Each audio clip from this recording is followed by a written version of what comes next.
Okay, it's 7 o'clock, so I'm going to get started. I'd like to welcome everyone to Gardening Green Expo. The sponsors of the Expo are the NSRWA, the Water Smart Program, and Kennedy's Country Gardens. Now, before we get started, I just want to go over a few things. We'll be taking questions after the lecture. So if you have a question, you can type it into the Q&A window, and we'll go over those at the end. And I will also probably be posting some links in the chat. Now, a little bit about our speakers. Ann Carroll is the director of DCR's Office of Water Resources, and Jason Duff is a water resources planner in the Offices of Water Resources. Both work on a variety of water resource planning and policy initiatives, as well as education and outreach programs aimed at promoting water use efficiency throughout Massachusetts. They're going to talk about the new Massachusetts native plant palette. In 2024, the Massachusetts Executive Offices of Energy and Environmental Affairs and Department of Conservation and Recreation partnered with several state agencies and external organizations to develop the Mass Native Plant Palette, an online resource designed to make sustainable landscaping more accessible to gardeners of all skill levels. This web application allows users to explore plants by filtering based on color, size, environmental benefits, and other plant characteristics, while also allowing users to go a step further and design their own plant palette based on their specific needs and interests. The Native Plant Palette seeks to showcase the creativity and fun that native plant gardening offers. The tool is also formatted to encourage social media use in an effort to expand the community of native plant gardeners, regardless of skill level or background, which will hopefully contribute to the ongoing cultural shift toward environmentally friendly landscape. Now I would like to introduce Jason Duff and Ann Carroll. Good evening, everyone. Thank you, Lori. We'll go ahead and get started. Thanks so much, everyone, for joining us tonight. Jason, could you go right on to the next slide, please?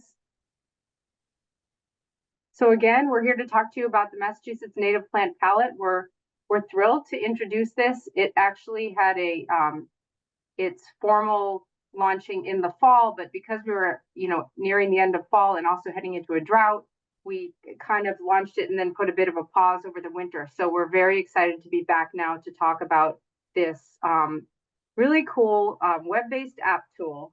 Go ahead, Jason, next slide, please.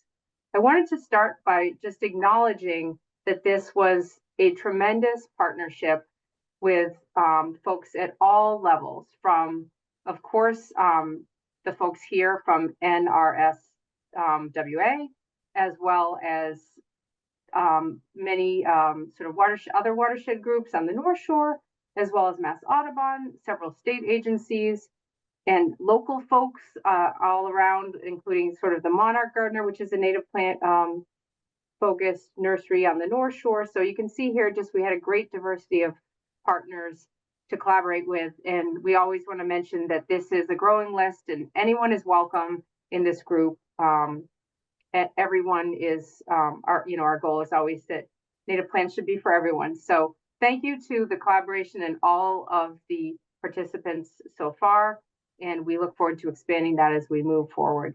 So I'm just going to basically introduce this a little bit, and then I'm going to hand it over to Jason to actually give you a demonstration of the app, and then at the end we'll take questions. Next slide, please. So this slide we put in, even though we know that you're probably, if you're here, you probably already have the sort of an answer or more than one answer to this question, why native plants? What I thought might be fun is if everyone could maybe take a minute to think and then put in the chat, if you're here because you're interested in native plants for any reason, what is the one thing you would say? What is the overriding thought you have around, why native plants? And just, it could be one word, it could be a phrase, but I'll pause for a minute, and if everyone could go ahead and just put that in the chat. I see pollinators, and I love that. Just go ahead, free form, go ahead, and whatever comes to your mind, pop that in the chat. And then, I think as those answers come in, we can say that, we came to this, we'll talk a little bit more about that, but we realized being a state agency that focuses on the environment, there's tons of obvious benefits from biodiversity, supporting pollinators, strengthening our resilience to droughts, and of course, there's human benefits too. You can have a beautiful landscape, you can quote paint your yard, but there's many other sort of human benefits. But then I'm just going to check the chat. Did any other answers come in there? I just saw that one. I don't think so. I think that's it for now. Yeah. Okay. So moving on, the overriding reason why how did we get into this? If you could go to the next slide, please, Jason.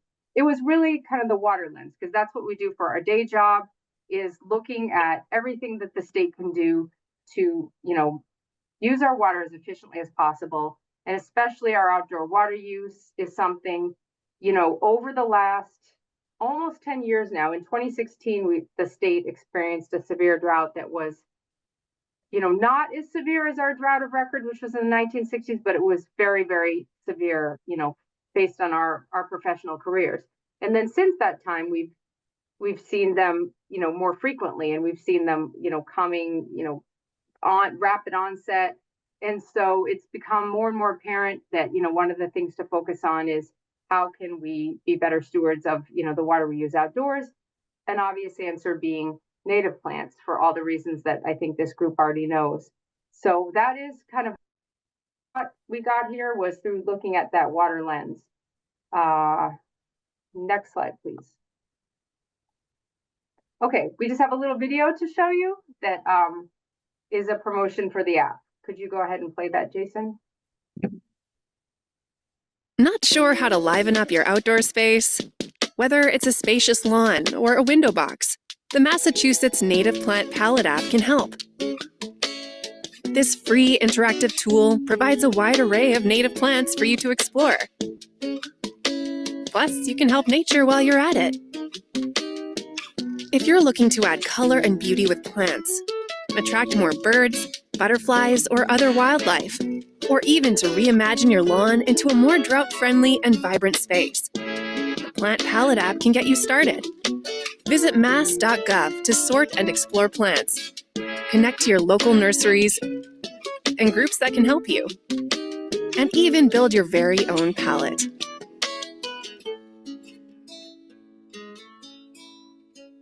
I wanted to say before you get going again, the chat was disabled, so it is now working and people are starting to chime in.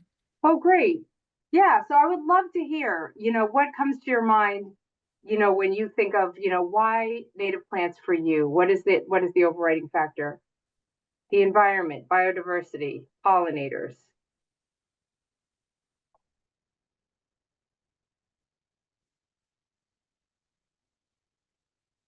Water conservation, yay! Absolutely, reduce invasive plants. I mean, there's so many. This is what's great about it. They're nature's superheroes. Healthy environment, water use. Thanks everyone for sharing. I'll keep going, but please keep them coming.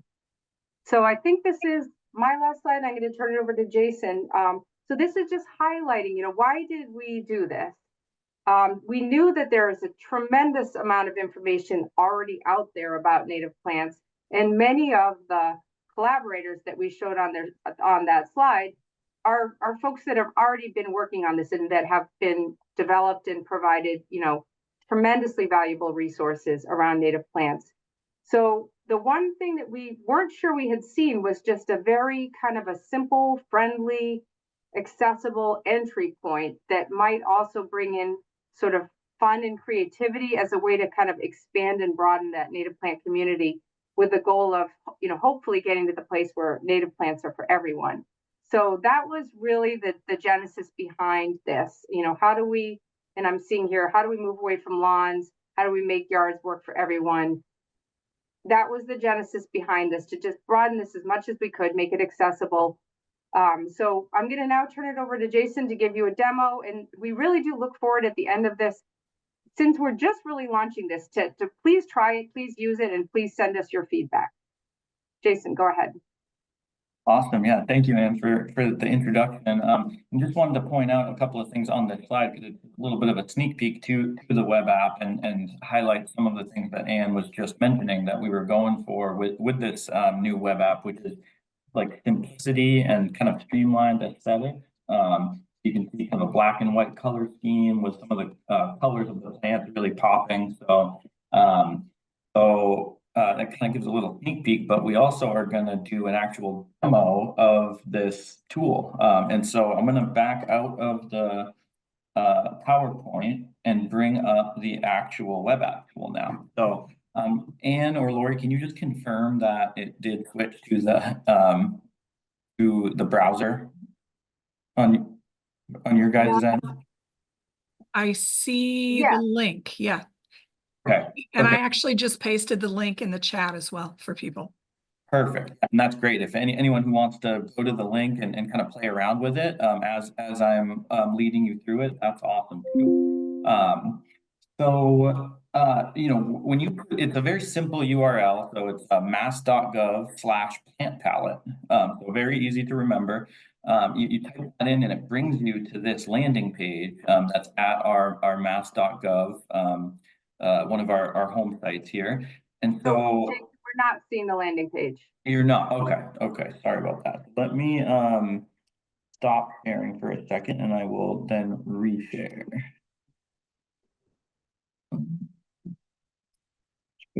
For 1 second.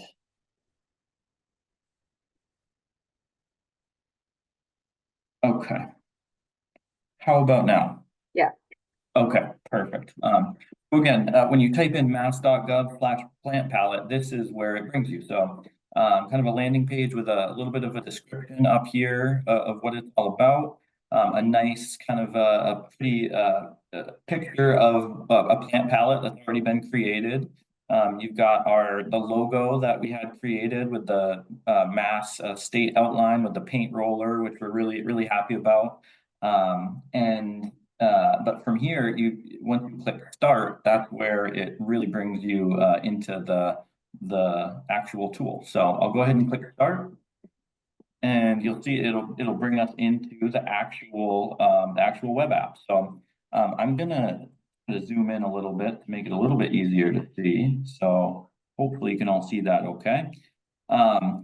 But again, you can see our paint roller logo here up at the top, which is the common themes throughout. Another example of a plant palette right off the bat in the center. And here we've got a bunch of different options from this main page. But really the most powerful part of this web app is right in the center, this option to explore plants. So this is really the major focus of this tool. So zoom in a little bit further. Okay.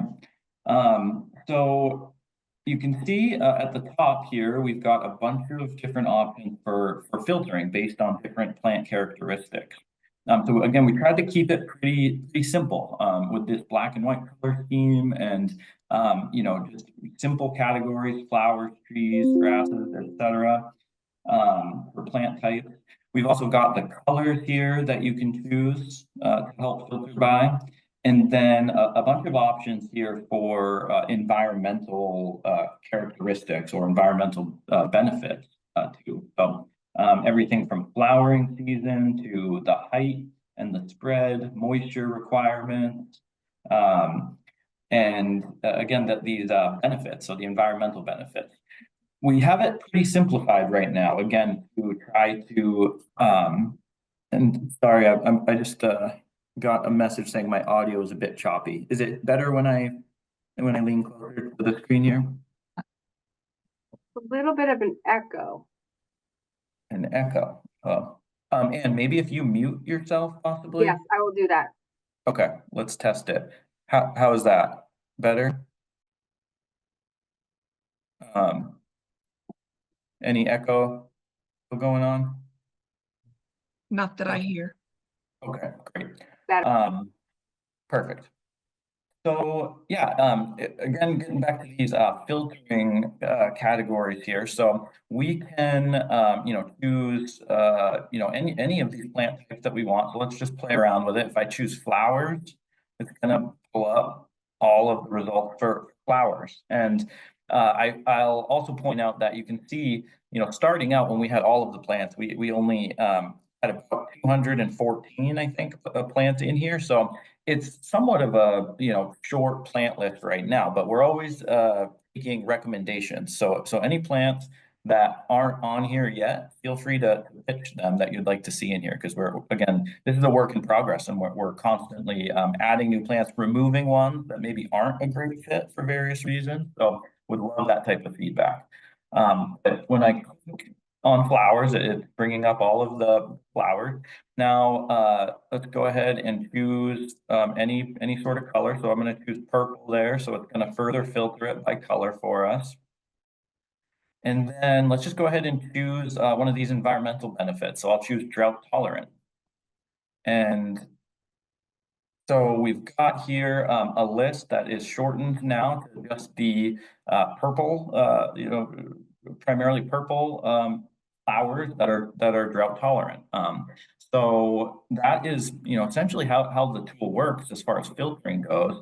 Now, if we go into one of these plants, one of the individual plants, you can see it pulls up a sheet that actually has a lot more information about the characteristics. And I should point out before I forget that we just want to give a big shout out to the Native Plant Trust for helping to provide all of this information for us, because we relied very heavily on that expertise and their plant finder tool to get a lot of information. And also many of the photos that we're using are taken from borrowed from the Native Plant Trust, which they let us do. So thank you very much. Anyone from the Native Plant Trust is on here. Thank you so much for that.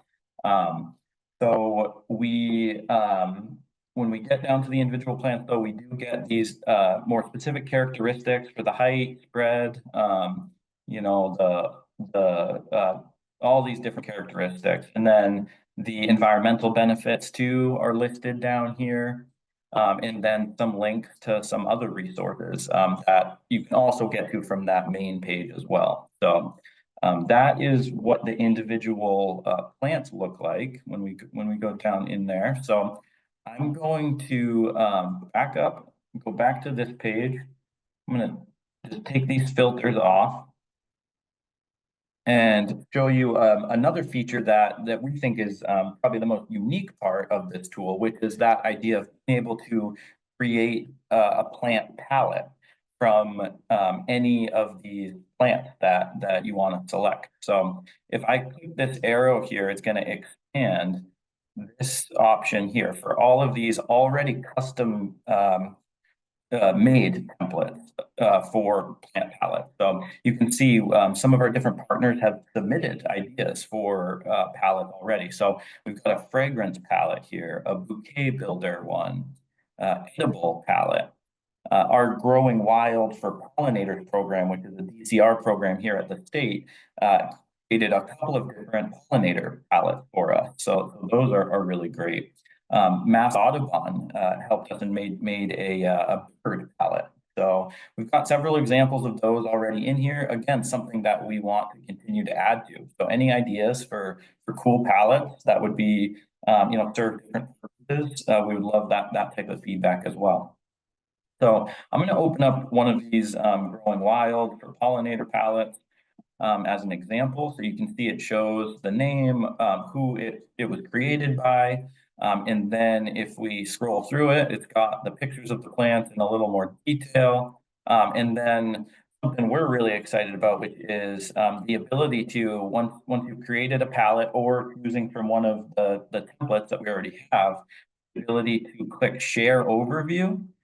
And it immediately creates a graphic that's formatted for social media already, with the ability to share or save the image and share it however you want. And you can even vertical, and it will have it formatted for like a mobile phone view. So this is what we mean when we say it. We're trying to format it for social media so that people can create some palettes, share the pictures of them, and really spread the word that way and get people interacting with it. So that is really cool. Another thing that we really like about it is this option to save the details of a palette. So when you click that, it pulls up a plant list. So it has all those characteristics, the name, all of that good stuff, and it formatted in like an 8.5 by 11 sheet that you could print out and bring to a nursery to help with your plant shopping needs. So we're really excited about that functionality too. So let's see here. I'm gonna go back. Any of these plants, we can, if you click the add button, you can, you know, add it to one of the existing palettes or create a new palette by choosing any of these plants and then continue to add plants as you go. So that functionality, again, we think makes this tool a little unique. It makes it kind of fun for people, and especially beginners to come in here and really play around with you know, the interactive features that we're offering here.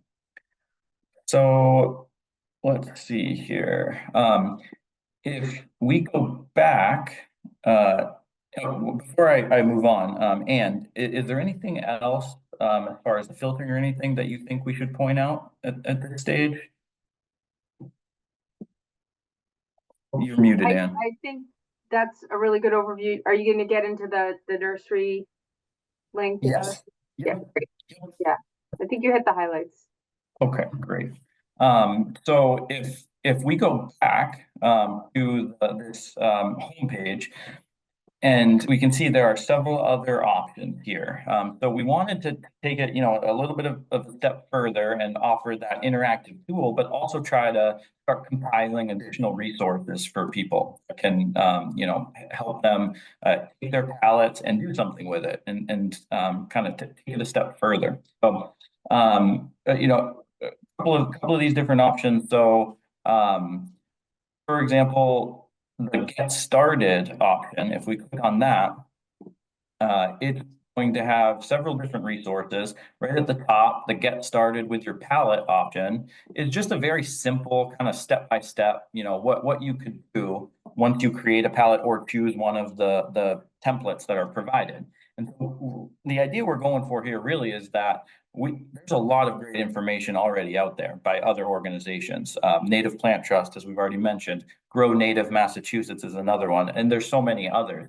So we are, you know, kind of pointing people towards those organizations, towards the experts, to get more information about the plants.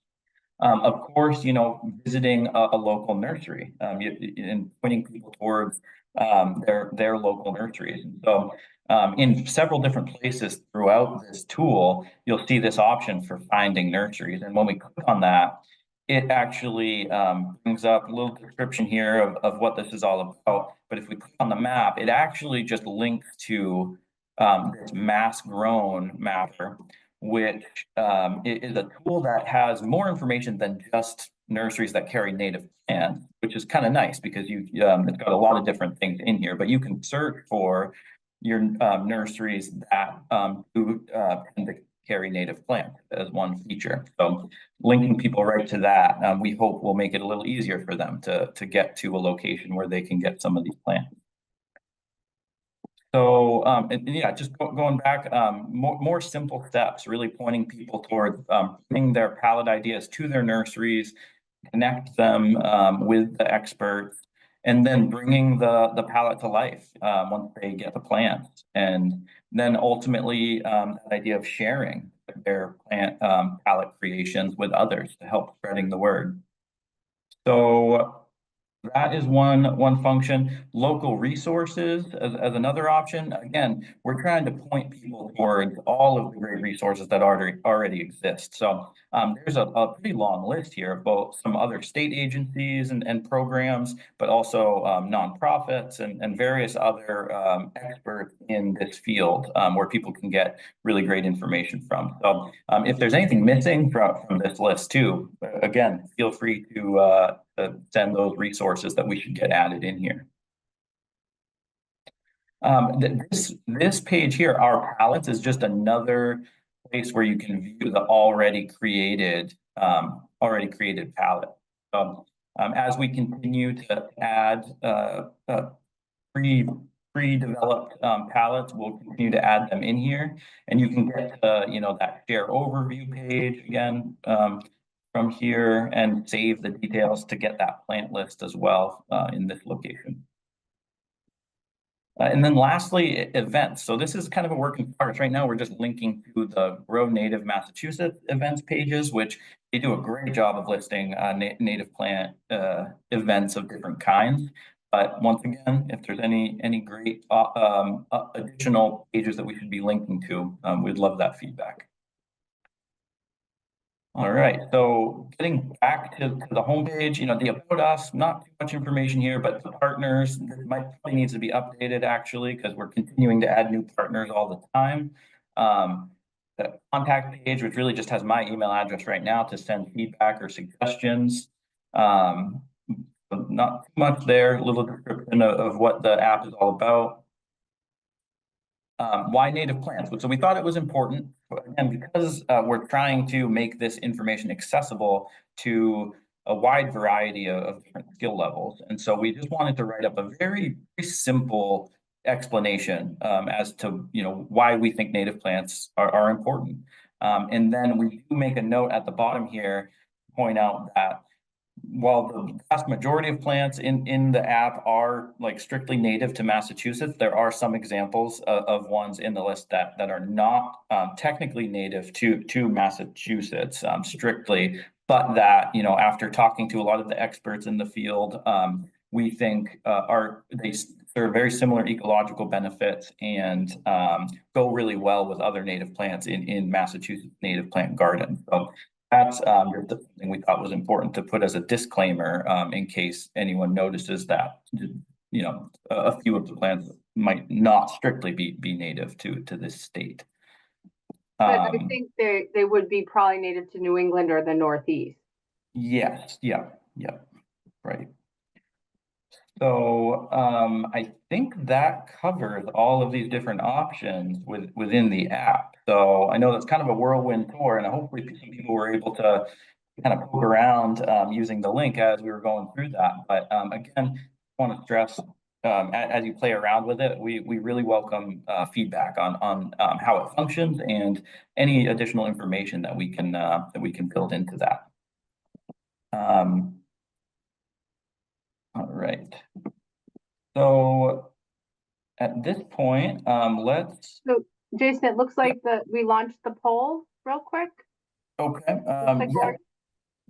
Can maybe we should hold off on the poll until we get to that slide where it has the ideas listed. Okay. So that we can explain it in more detail. I don't know. What do you think, Anne? We could do it right now too. Or do you just want to let it run? Oh, sure. We can let it run. We could just let it run, and we can give a little more detail about it when we get to that point. Okay, Perfect. Okay, so I'm going to go back to our presentation here.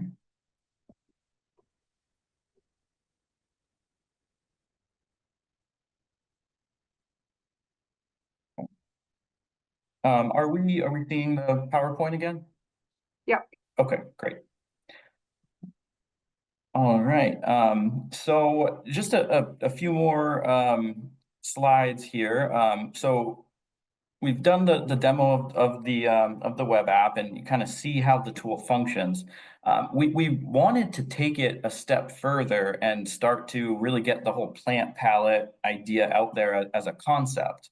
And really start to get people excited about being able to use it and just really take advantage of the app had just recently gotten officially created and put on our website. And so towards the end of September, we did a first plant palette garden and did a launch event, which was so much fun. It was one of the best, most fun activities I think that I've done at work in a long time. Anne and I and one of our partners at Ipswich Utilities, who's been a main partner in this whole project, we went through kind of the whole process that we are hoping people will use the tool for. So we went to a local nursery in Ipswich, and we got a bunch of native plants. So you can see this picture. This is actually Anne's car with we loaded it up with I can't remember exactly how many different species we had, but we went through the whole process. We worked with the one of the staff at the nursery and got a lot of great information from her about you know, which ones would do well, and we ended up creating a palette within the app, and by choosing the plants that were available at the nursery. We were specifically looking for ones that would be relatively drought tolerant, because we were actually in a drought when we planted this garden. And so it was actually kind of a really interesting experience, because we knew we were going to have to only water it using rain barrels that were at the property. So it really was a full experience for us to try to work through all that decision making. We removed the grass ourselves by hand, about 150 square feet. And we, you can see here the beginning of the garden. So we put some signs and everything next to the plants to point out what they were. And again, it was maybe a couple weeks before we actually had the event that we planted the garden. So we were watering it with rain barrels while during that establishment period. And then we had you know, a decent sized event where we had different speakers come, and members of the public were able to come. The consultant that worked with us on the graphic designing of the web app was able to come, and we did a kind of a fun ribbon cutting ceremony. And yeah, I see Anne put it in it's at right in front of the Ipswich Utilities building, because again, the water department there was a main partner with us, and they were kind enough to let us host the event here and tear up a bunch of their grass and plant a garden there. So it was a really great event. So what's next for this whole project? We are in conversations about that right now, honestly. Now that we're getting closer to the growing season, you know, the September launch event was great, but it was kind of an interesting time of the year where we were getting towards the winter, and we knew people weren't going to be interacting with their landscapes as much. And so we always kind of thought we were going to maybe take a little time off from the project over the winter, and then pick it back up getting closer to the growing season. So and we did just release the web app on the website, you know, in September. So we knew we needed to test the first version of it. And we've continued to get feedback and recommendations. And so we're going to be working on making it better and as usable as possible. So constantly revising it as necessary. Marketing the app to get more people planting. So we've been having a lot of conversations. We've been doing a lot of presentations like these, actually, even during the off season, to try to spread the word and get people using it. This is a picture of me and our partner, Rachel from Ipswich Water, and Patrick from the DTR's Growing Wild program, who's been a really key partner as well. And I'll talk a little bit more about their program in just a couple minutes, but this is us at the MNLA Winter Forum event, where we had a table and did some talking about both the Growing Wild program and the Native Plant Palette app. So as far as the phase 2 development that we've been talking about, we have this list of some ideas. People have recommended a lot of things. We've kind of brainstormed different options that we think would be cool. But we're, once again, always looking for feedback. So this is what that poll was all about. We jotted down these 6 ideas and then an option for any other original ideas for what we should do with the app moving forward. So there's been some talk, and the idea to create like a simple garden builder tool add-on, because that's kind of the idea behind the plant palette concept, is helping people design, you know, a simple garden. And so trying to take that a step further and really building that feature out, and maybe people being able to interact more with the photos next to each other. There's different ways it could work, but that's just one idea. So that garden builder tool add-on. more pre-designed palettes. I think we're going to continue to do that no matter what. Curious, what others think, if that should be a priority. Demo garden. So we did the first one, our first plant palette garden up at Ipswich. We are hoping to do another one in the spring at another event. But just curious again, if anyone thinks that doing more of those demonstration gardens would be a priority too. Adding more plants. So again, we only had 114 or so plants in the list right now. So we know we're probably going to be adding more. But yeah, curious if that should be another priority for us. Pellet test plot. So this idea gets at some of those potential environmental benefits of different plant palettes that can get created. So doing some studies on how the ecology of an area is changing with the planting of any of our example palettes. So that idea of test plot. And then a native plant seed bank. So that's an idea that's got brought up several times too. So that could be, DCR has talked about trying to work on something like that, but I think a lot of different partners could help with that type of idea.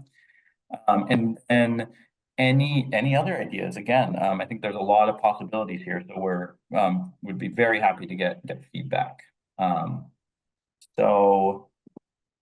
Yeah, that poll that Lori launched, feel free to fill that out, and we'll take all the great ideas back with us.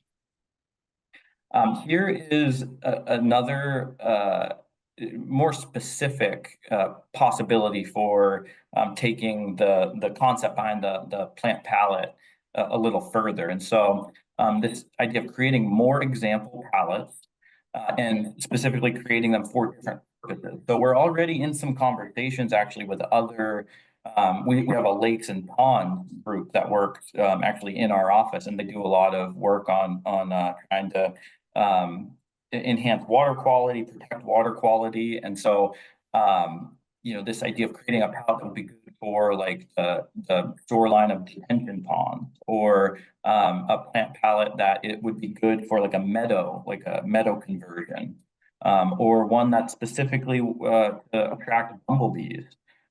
Erosion control, again, for like shoreline erosion purposes.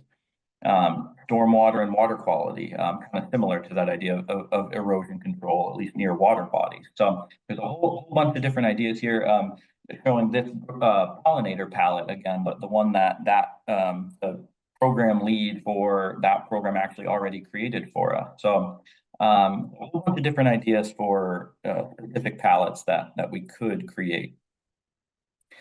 And I just wanted to take a couple minutes before we wrap up to point out that we have relied so heavily on all of the knowledge that already exists within our agency, because various other groups have been doing so much great work on this topic of native plants and promoting native plants. I've already mentioned the Growing Wild for Pollinators program, who's one of our main partners, and they do such a great job. They post, these are photos actually from last year's events. They do plant giveaway event. And so they partner with nurseries across the state to do events at the nurseries, but also at DCR park locations. And the public can come and get a couple of pretty decent size potted native plants to bring back with them. And there's a bunch of other educational resources at those events. So that's always a really great program. Greening the Gateway Cities is another great state program where DCR foresters actually go in, there's a picture here, and plant trees in gateway cities for free, no cost to the customer. So another great program there. And then other state agencies outside of DCR. So MDAR, the Department of Agriculture, has a lot of work with native plants and pollinators. And then Mass Wildlife as well, another agency that does a lot with like bumblebee programs, for example. So there's a lot out there that we are drawing from, and hopefully we'll continue collaborating with these other groups in the future. And that is all we had. So, and unless there was anything you wanted to add in, Did you say you had a little video? we We played it shared already though. that little animated one. Okay, Can we share the poll results, Lori? sure. Let's see. I can Oh, read somebody's it. asking, where's the link? Okay, great. Link for the poll. I think the link for the poll, you can see if you go to the bottom of your browser and it says polls and quizzes. Is that true? If you click on that, you'll Yeah, I the can poll should open come it up. up. This says get QR code. Huh. I don't see where I can share it, but I can definitely read it for now. Great. It says, which of the following would you most like to see as next steps? Garden Builder tool got 26%. More pre-designed pallets got 30%. Demo gardens got 58%. Okay. Adding more plants, 21%. Plant pallet test plots, 11%. And native plant seed bank, 43% so far. All right. Great. I've also got some questions that I copied out of the chat. The first one is it possible when a user of this site moves their cursor over a photo that doesn't have a caption that the name of the plant would pop up in a text box? I think we could ask about that, right, Jason? Like we could add that to the list of functionality for, the next version. Because we might have had the idea and worked with a lot of folks to envision this, but we certainly didn't create the back end. We Yeah. worked with actually Shields, which I think some of you may know because I think they're located on the South Shore. Yep. They had already designed an app for the Greening the Gateway Cities folks. And we basically, when we had saw that in its functionality, we modified it, but we used that. And so we worked with them to do kind of the back end coding. And we do have a person now at the state who can help us maintain it and add plants and do kind of basic things like that. But for something where it's added functionality, we are hoping we will have a kind of a next phase, which is why we're kind of gathering ideas. So we could absolutely put that on the list. I'm not sure we'd be able to do that, now. Like we could ask our IT guy and see what he says. I just don't know because it's just not, that is not our area of expertise, but it's a great idea. Okay, somebody just asked where the poll was. And if you hover over your toolbar, you should see an icon for polls and quizzes. The next question is, does the app give details on planting a wild garden? Could the person who wrote that maybe elaborate if you mean, do you mean that we should do a palette around that, or do you mean, what would the soil be? Or I'm not sure, I'm not sure how to answer that depending on, are you asking about like really getting into the details of like testing your soil or looking at your site, or are you asking about like which types of plants would kind of be best? When you say wild garden, I assume that you mean those are plants that don't have to be so well behaved. But I guess maybe whoever put that in there, if there's anything else you could say about that, if that might help us answer it. Yeah, if you can add something in the chat. Someone just said types of plants. Types of plants. Was that the same person? So a wild garden, if you mean like wild things that would just be out in the woods, or yeah, we can go back to that one. Yeah, I think a lot of these plants, would, depending on your conditions, would meet that definition. And I think depending on the context of the question too, one of the points again that we're trying to point people towards is, taking one of these plant lists and going to a nursery and having conversations with the staff there about what plants would do well and the maintenance needs and all of that. So I think that's an option too for a very specific type of wild garden that that someone is looking to plant. Okay, they just said plants that are typically regarded as weeds in a wild garden. Well, I mean, I feel like, goldenrod is sometimes viewed that way, right? We always try to say that it's such a powerhouse fall pollinator, but a lot of people, I might think of goldenrod, like if you're gonna like let an area go wild, that's something historically that got a bad rep totally unfairly because it doesn't cause any kind of fall allergies. It's not, spread, its pollen isn't spread that way. So, that might be an example. Okay. The next question, it's really a comment. I'd like to see plants that are on the UMass Associate Professor Dr. Robert Gergier's plant list for at-risk pollinators. Well, I took note of that. And Lori, I'm hoping you can share this chat with us. Yeah, I for did sure. see that note, and we can absolutely take a look at that. And yeah, I see that they put the person, whoever actually just put the link in for us. So thank you for that. We could turn those into pallets, most likely. Some of the stuff, yeah, with the bumblebees, I know it can be tricky because it depends on the species.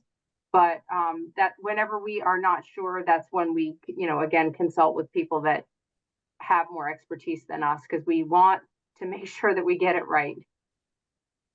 Okay, somebody asked, is there a keyword search?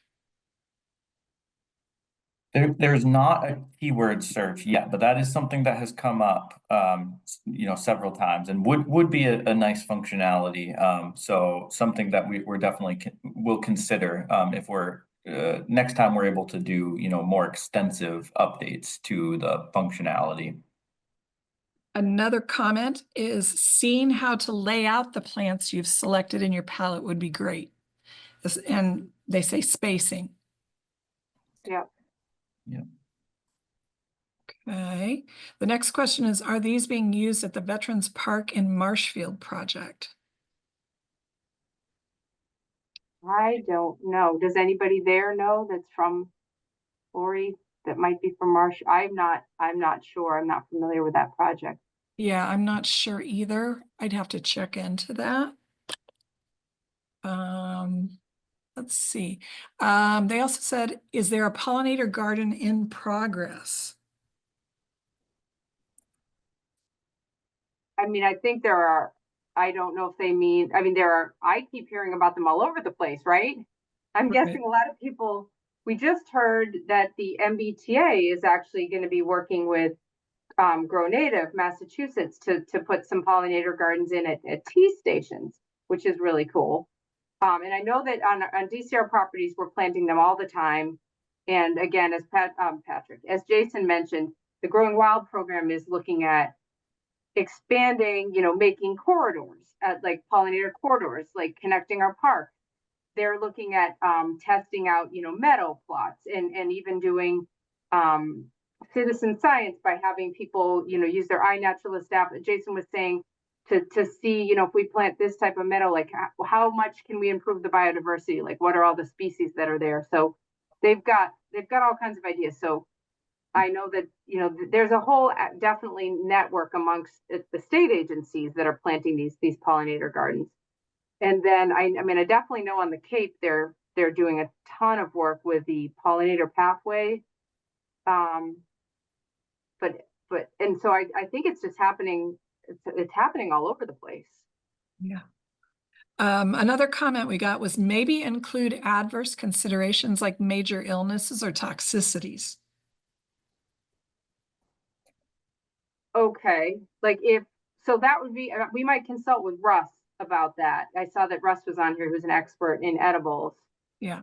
As to maybe what he would think about how we might board that. But obviously I saw that he put in a lot of information for us around having a click box if it's edible. So the things we would put in here would be clearly safe, things that are safe. But that would be something maybe Russ, if you're still there, we can consult with you on that. If not, we can let him know. Yeah. Okay, I think that's the end of our questions and comments. Whoop, another one just popped up. Does this tool talk about cultivars versus native or nativars versus straight species natives, or the issue of seed grown versus cloned plants. Keep the questions really long.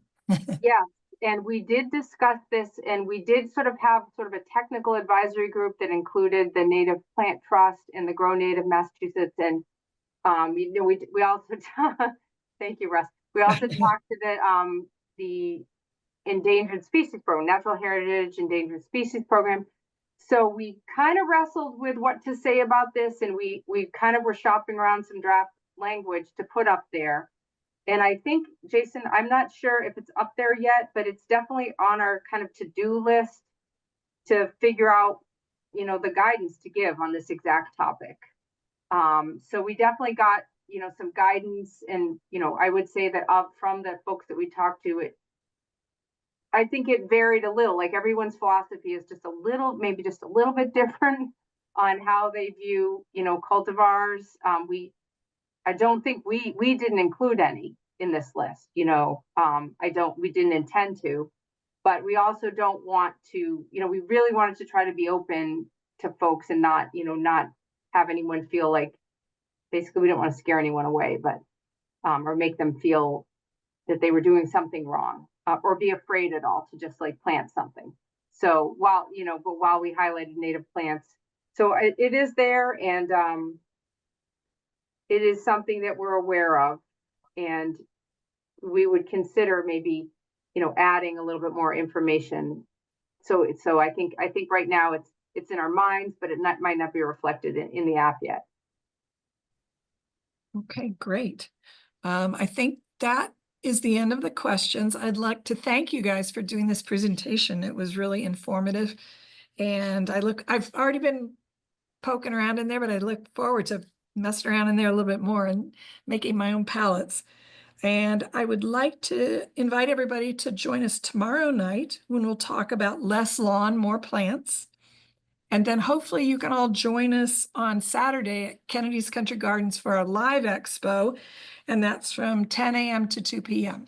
And there's more information on the website if you're interested.